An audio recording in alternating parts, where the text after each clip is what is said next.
प्रातः क्लास चल रहा था 7 मार्च 1968 गुरुवार को पहले पेज के मध्य आदमी में बात चल रही थी कि तुम बच्चियां आई हो ज्ञान रतन चुंगने के लिए है। शास्त्रों में लिख दिया है कि चिड़ियाओं ने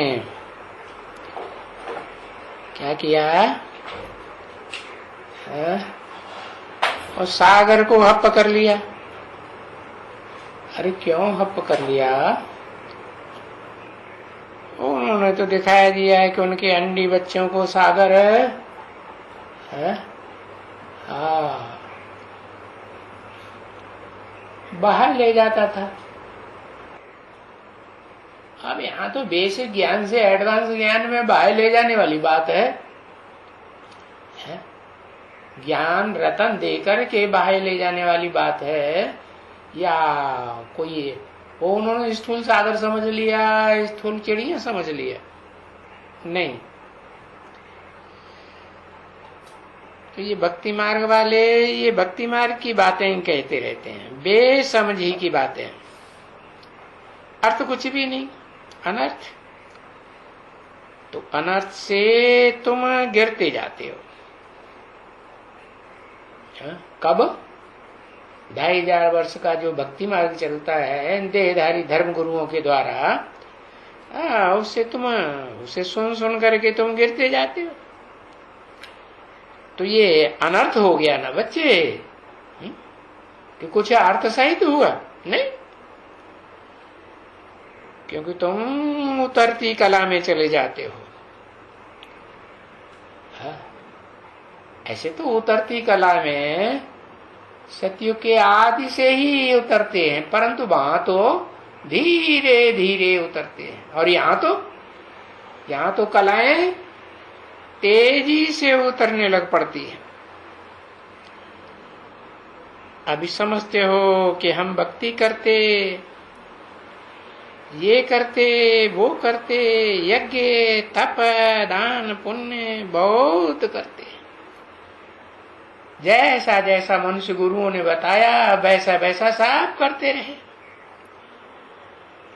परंतु तुम बच्चों को अब मालूम हुआ है कि सिवाय ज्ञान रतन के हम चढ़ती कला में नहीं जा सकते। और ये रतन तो अखूट भंडार सागर में भरा पड़ा है ज्ञान रतनों का। तो ज्ञान सूर्य बाप आकर के सागर के द्वारा मुकर्रर रथ में प्रवेश करके ये ज्ञान रतन तुमको देते।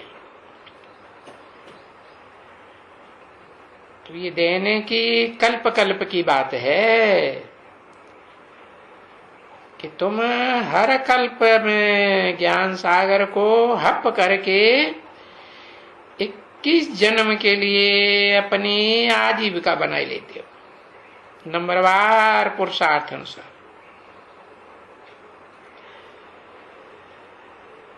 ये तुम्हारा 21 जन्म की आजीविका, अथवा कहें अब जन्म जन्मांतर आत्मा को शरीर लेकर के आजीविका के लिए फिर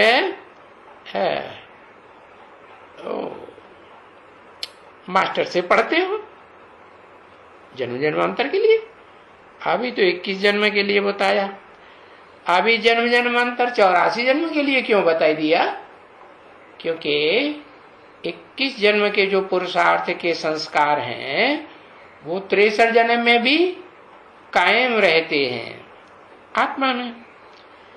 तो जिसने जो पुरुषार्थ 21 जन्म का किया, उस 21 जन्म के आधार पर जिसने जितना उच्च पद पाया वो वहां 63 जन्मों में भी द्वापर युग से लेकर कलयुग अंत तक जो ब्रह्मा की रात कही जाती है, अज्ञान रात, उसमें वो उच्च पद ही पाते हैं नंबरवार।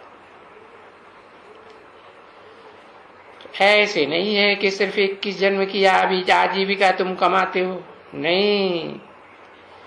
है। कोई कोई बच्चे तो बोला है ना, है कहाँ बोला, कोई पूछे तो भाई कन्नड़ में जो मुरली मिली थी ना, भले उसकी तारीख अभी पक्की नहीं हुई है, लेकिन मुरली तो मिली ना कन्नड़ भाषा की, तो उसमें तो दिया हुआ था। कोई बच्चे ऐसे भी हैं 82-83 जन्मों तक भी बहुत सुख में रहते, नहीं तो बाबा ने तो बता ही दिया। जो सनातन धर्म के पक्के बच्चे हैं वो तो ज्यादा जन्मों तक सुखी रहते हैं। बाकी तुम जो बच्चे देवता धर्म में जन्म लेते हो, देवता बनते हो, उनके लिए बताया क्या, तुम्हारा पौना हिस्सा सुख और 1/3 तुम दुखी होते हो, 1/4 दुखी होते हो। माने कलयुग में आकर के तुम बच्चे बहुत दुखी हो जाते हो। बताया अभी तुम मास्टर से पढ़ते हो, सुप्रीम टीचर से पढ़ते हो। इस सुप्रीम टीचर से तुम जो पढ़ते हो 21 जन्म के लिए, इसलिए कहा जाता है बेहद के लिए आप आजीविका, क्योंकि स्वर्ग को बेहद की दुनिया कहेंगे ना, है सुख की दुनिया है, सुख ही सुख होता है, वहां दुख तो होता ही नहीं। तो 21 जन्म के लिए तुम भरपूर हो जाते हो, है तन से भी भरपूर, धन से भी भरपूर, और मन की एकाग्रता से भी भरपूर हो जाते हो। तुमको कोई फिकरात नहीं रहती वहां, है कोई चिंता रहती है, कोई चिंता नहीं, निश्चिंत हो जाते हो 21 जन्म के लिए। तो अपन को, तुम बच्चों को लकी सितारे समझना चाहिए। क्या लकी माने भाग्यशाली, दुर्भाग्यशाली नहीं। दुर्भाग्यशाली वो है जो स्वर्ग का मुंह भी नहीं देखते। हाँ,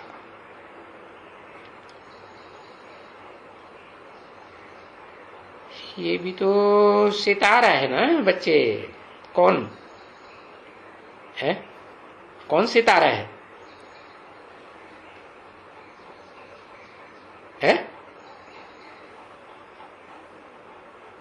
अरे भाई बताओ, कौन सितारा, किसकी बात की? अरे ये ब्रह्मा भी तो सितारा है ना, पृथ्वी वालों के नजदीक है तो बड़ा दिखाई पड़ता है,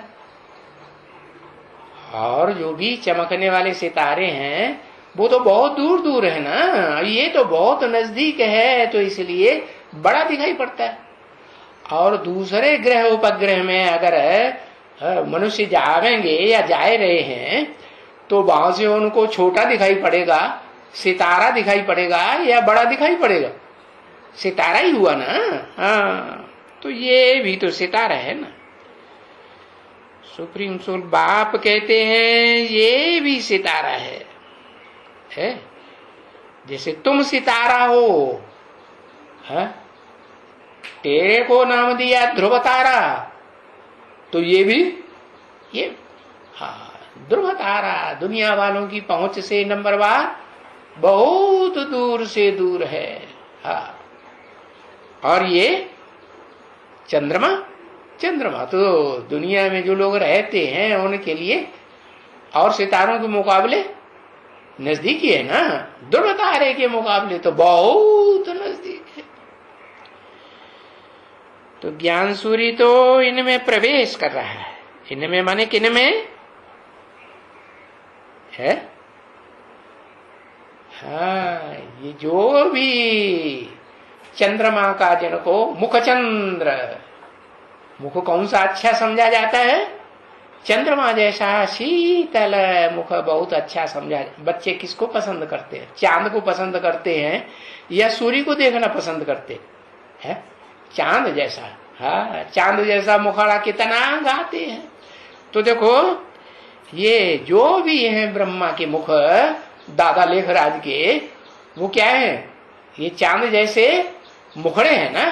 भले दादा लेखराज पुरुष तन भी है, दुर्योधन दुशासन है कि नहीं, हाँ भले है, तो भी वो सारे ब्रह्मा कुमार कुमारियां जो अपन को अम्मा कुमारी ही मानते हैं, है वो उसे बहुत पसंद करते हैं ना, है? उसे के चेहरे को ही देखते हैं या किसी दूसरे व्यक्ति के चेहरे को देखते, हाँ उसी को देखना पसंद करते। तो इनमें प्रवेश कर रहा है, इन सभी मुखों में। कौन कौन से मुखों में? चार मुख है, इनमें प्रवेश कर रहा है। वो गाया जाता है, क्या ये नहीं गाया जाता है चंद्रमा, गाया जाता है ज्ञान सूर्य प्रगटा अज्ञान अधेर विनाश। जो ज्ञान सूर्य है वो अलग है, इन चारों के मुकाबले अलग है कि इन जैसा ही है, अलग है। तो वो क्या करता है, उसका काम खास है। जो भी अज्ञान का अंधेरा है इन चार मुखों के द्वारा फैलाया हुआ, चार मुखों वाला ब्रह्मा है ना, चतुर्मुखी ब्रह्मा, तो उसकी कोई पूजा करता है? कोई मूर्तियां बनाता है, मंदिर बनाता है? कुछ नहीं। क्यों ऐसा हुआ? क्योंकि अज्ञान अंधकार फैलाई दिया। इसलिए अज्ञान अंधेरे में तो सब भटकते हैं। ज्ञान सूर्य प्रकट होता है संसार में, तो देखो ज्ञान और अज्ञान का ये कंट्रास्ट दिखाते हैं। किसके द्वारा? ये विज्ञान निकलता है। क्या? विशेष ज्ञान।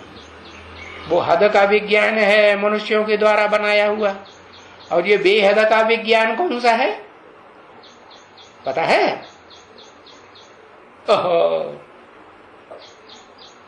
योग, याद।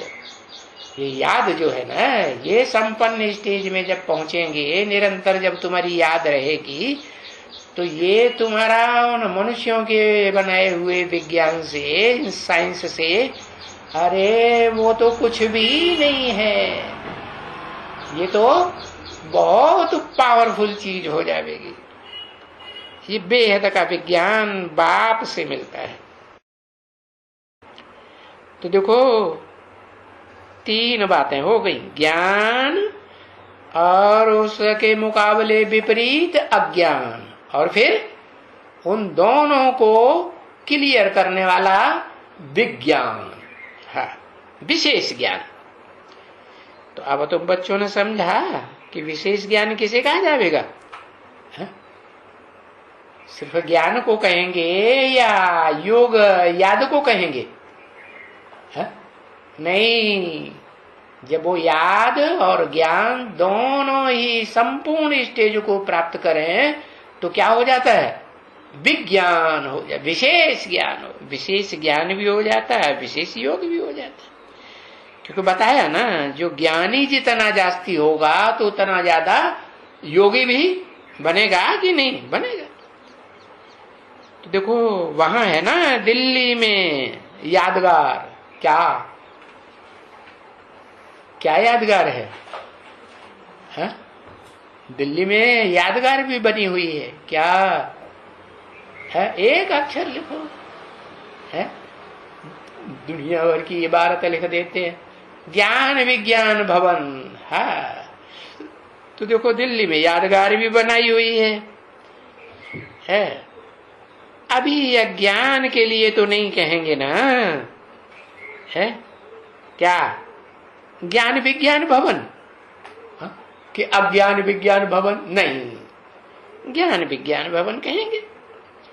तो तुम फिर कहेंगे कि ये वो है अज्ञान भवन, और ज्ञान और विज्ञान तो वो नहीं है ना जो दिल्ली में बिल्डिंग बनाई रखी है, नाम रख दिया, नाम है सिर्फ, काम तो कुछ भी, ऐसा कुछ भी नहीं है। अर्थात ज्ञान और योग का तो उनको कुछ भी वहां मालूम नहीं है, परंतु सिर्फ नाम रख दिया है। जैसे इस दुनिया में नाम रख देते हैं, कहते हैं ना बंसी न पुंगो नाम है बंसीधरा, है ना। जल की न बुंदो नाम है गंगाधरा। अरे नाम ऐसे ही रख देते हैं। अब नाम रखे है ना बच्चे, तो काम तो कुछ दिखाई नहीं पड़ता है। और बाप बैठ करके ये बातें समझाते हैं क्या कि शास्त्रों में जो भी नाम है वो सब काम के आधार पर हैं, है? उन्होंने उनको ऐसे नहीं समझा, ये काम के आधार पर नाम है? हाँ। तो भक्ति मार्ग में नाम तो दे दिए हैं, अर्थ नहीं जानते।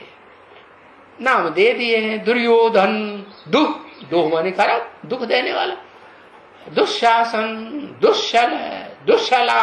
अरे नाम तो दे दिए, उनका अर्थ भी जानना चाहिए ना।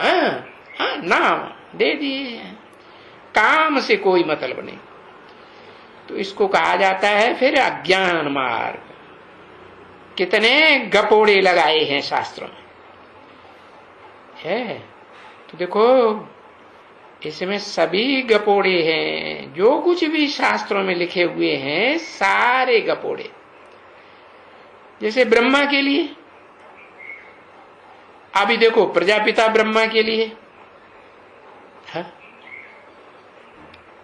और तो कोई ब्रह्मा दूसरा नहीं है ना, प्रजापिता ब्रह्मा।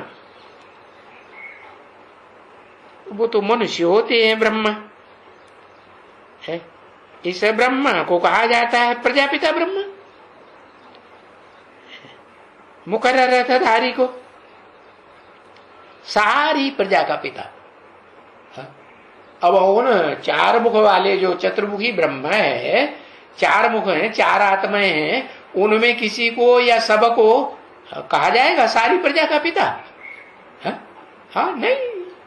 अरे थोड़ी बहुत प्रजा के ऊपर असर डालते होंगे, प्रभाव डालते होंगे, वो प्रभावित होने वाली उनसे प्रजा उनकी बन जाती होगी।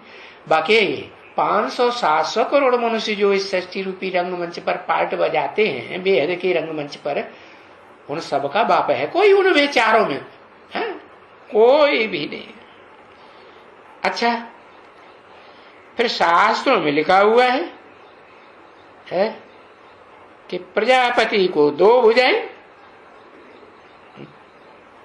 अब जानते नहीं है कि पति पहले बनता है कि पिता पहले बनता है? पहले तो पिता होता है ना, पिता होगा, पत्नी बनाएगा, अपनी रचना किसी को बनाएगा, तब बच्चे पैदा करेगा। बाद में वो फिर कहा जाता है, जब पत्नी बनाता है तो कहा जाता है पति, कि पहले ही पति नहीं। तो देखो पीछे कहते हैं 4 भुजाओं वाला, फिर 8 भुजाएं है, फिर ये 100 भुजाएं, 1000 भुजाएं। अरे आगे चलते चले जाओ, 16,000 भुजाएं। सुना है कभी? और शास्त्रों में तुम बच्चों ने ये सुना क्या कि कोई मनुष्य को इतनी भुजाएं होती है? सहस्त्र भाव अर्जुन दिखाई दिया, हजारों भुजाओं वाला अर्जुन। ओहो, ब्रह्मा को 1000 भुजाएं। अरे इतनी भुजाओं वाला होगा, रावण को 10 सिर वाला दिखाई दिया। अरे अम्मा को तो बेचारी को मुसीबत हो जाएगी पैदा करने में, है? नहीं हो जाएगी? हाँ, तो बताया ये सभी को हम महाभारत में या भागवत में या कहां भी किन शास्त्रों में, इन सब में लिखाई दिया हुआ, अर्थ कुछ भी नहीं। अरे अब बाप आकर के बताते हैं ये भुजाएं जो है मनुष्य की, वो तो आत्मा की सहयोगी होती है ना। हाँ, सबसे जास्ती सहयोग भुजाएं देती हैं कि कोई और अंग देता है? भुजाएं सबसे जास्ती सहयोगी होती है। तो देखो ये सभी को हम महाभारत में, भागवत में समझाया हुआ है। ये जो इतनी भुजाएं दिखाई हैं देवियों को, ये सब देवियों की भुजाएं हैं। देखो महाकाली को कितनी भुजाएं दिखाते हैं, दिखाते कि नहीं? हाँ, और दुर्गा को कितनी भुजाएं दिखाते हैं। अरे वो दुर्गा जो दुर्गुण दूर करने वाली थी, वो पहले तो अपने दुर्गुण दूर करे ना। है? सच्चा संग करेगी, अच्छा संग करेगी कि कीचकों का संग करेगी तो दुर्गुण दूर होंगे। हाँ, दुर्योधन दुशासनों का संग पालने से, उनको संग करने से थोड़ा ही ऐसे होगा। ऐसे का संग करे जो एक का संग करने वाला हो। तो महाकाली किसका संग करती है? तब महागौरी के साथ महालक्ष्मी बनती है। किसका संग करती है? हाँ, जिसका नाम ही है गौरी, उसका नाम है काली। काली बनी तो नंबर 9 की देवी हो गई, बाद में पूजा होती है। और गौरी बनती है तो अव्वल नंबर में लक्ष्मी की पूजा होती है। तो समझा क्या? काली और गौरी का फर्क समझा। अब उन्होंने कृष्ण को काला गोरा बनाई दिया। कृष्ण काला, कृष्ण गोरा दिखाते हैं ना? दिखाते हैं कि नहीं? नहीं, कृष्ण को तो गोरा ही दिखाते हैं कि काला दिखाते हैं? क्या दिखाते हैं? अरे एक अक्षर लिखो। कृष्ण को तो कहते हैं श्याम सुंदर। श्याम माने काला, सुंदर माने गोरा, लेकिन समझते नहीं हैं। उसका चेहरा जो मंदिरों में काला दिखाया हुआ है कि गोरा दिखाया हुआ है? भले बच्चे के रूप में है, बच्चा बुद्धि है। बच्चे को तो महात्मा कहा जाता है, उसका काला चेहरा क्यों बनाई दिया? समझते नहीं कि वो किसकी यादगार है। वो उस 16 कला संपूर्ण कलाबद्ध कृष्ण की यादगार नहीं है। वो तो उस कृष्ण बच्चे की यादगार है जिसको शिव बाप मुकर्रर रथ के रूप में या अर्जुन रथ के रूप में कल्प कल्पांतरा आकर के अपनी गोद में गोद लेते हैं। तो देखो अभी अर्थ क्या है, और उनका अनर्थ कर दिया है।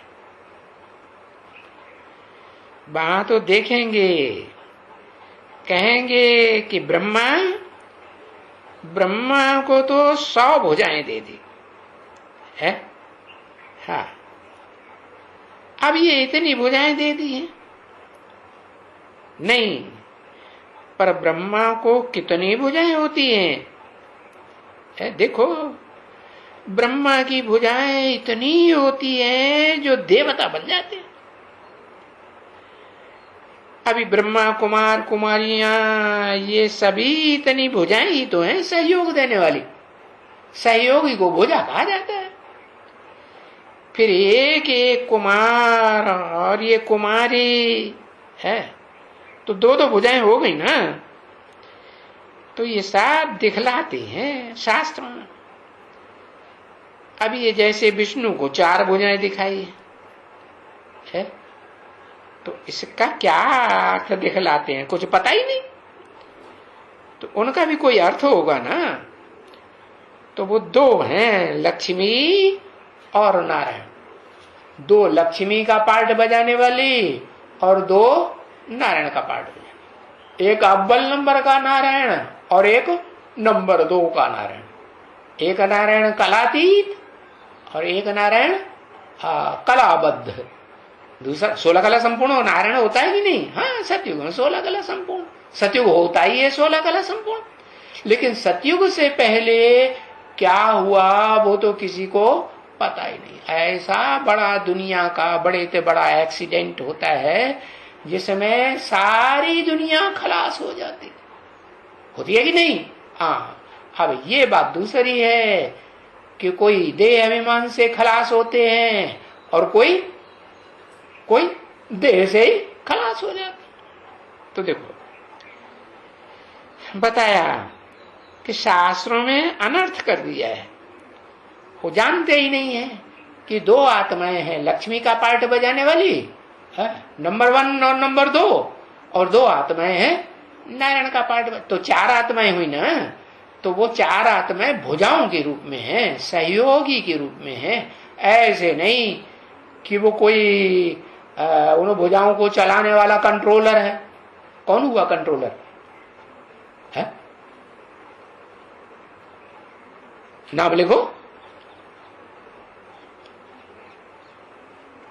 राम कंट्रोलर। राम वाली आत्मा ही तो नारायण बनती है, आदि नारायण, पर ब्रह्म। अच्छा,